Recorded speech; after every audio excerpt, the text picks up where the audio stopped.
જાન્યુઆરીના એ દિવસની તમામ લોકો રાહ જોઈ રહ્યા છે, ત્યારે આ પ્રાણ પ્રતિષ્ઠા મહોત્સવને લઈને રાજ્યોમાં રજાઓ જાહેર કરવામાં આવી છે। ઉત્તર પ્રદેશની વાત કરવામાં આવે તો તમામ સરકારી કચેરી અને શૈક્ષણિક કચેરીઓ 22 જાન્યુઆરીએ બંધ રહેશે।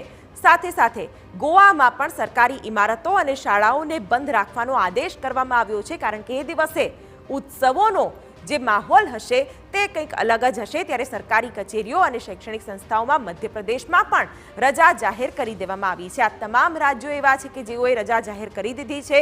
હરિયાણામાં શાળા કોલેજોમાં જાહેર રજાની જાહેરાત કરી દેવામાં આવી છે, કારણ કે કર્મચારીઓએ પણ માંગ કરી છે કે આ દિવસે રજા જાહેર કરવામાં આવે। તેમાં છત્તીસગઢનો પણ સમાવેશ થાય છે, જેમાં રાજ્યની સરકારી શાળાઓ અને કોલેજો બંધ રહેશે।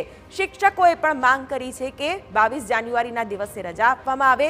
ત્યારે ત્રિપુરામાં પણ કચેરીઓ અને શૈક્ષણિક સંસ્થાઓ 22મીએ બપોરે 2:30 સુધી બંધ રહેશે અને ત્યારબાદ કામકાજ શરૂ થશે। ઓડિશાની વાત કરવામાં આવે તો કચેરીઓમાં શૈક્ષણિક સંસ્થાઓ 22મીએ બપોરે 2:30 સુધી બંધ રહેશે। પ્રાણ પ્રતિષ્ઠાના મહોત્સવ સુધી કચેરીઓને બંધ રાખવામાં આવશે, ત્યારબાદ કામ યથાવત રહેશે।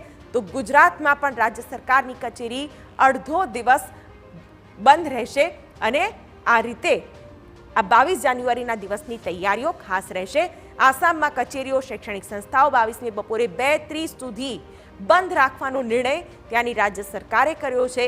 આ તમામ એવા રાજ્યો કે જેઓએ 22 જાન્યુઆરીને ખાસ બનાવ્યો છે અને કર્મચારીઓ પણ ક્યાંક આ ઉજવણી કરી શકે તેવું આયોજન કર્યું છે।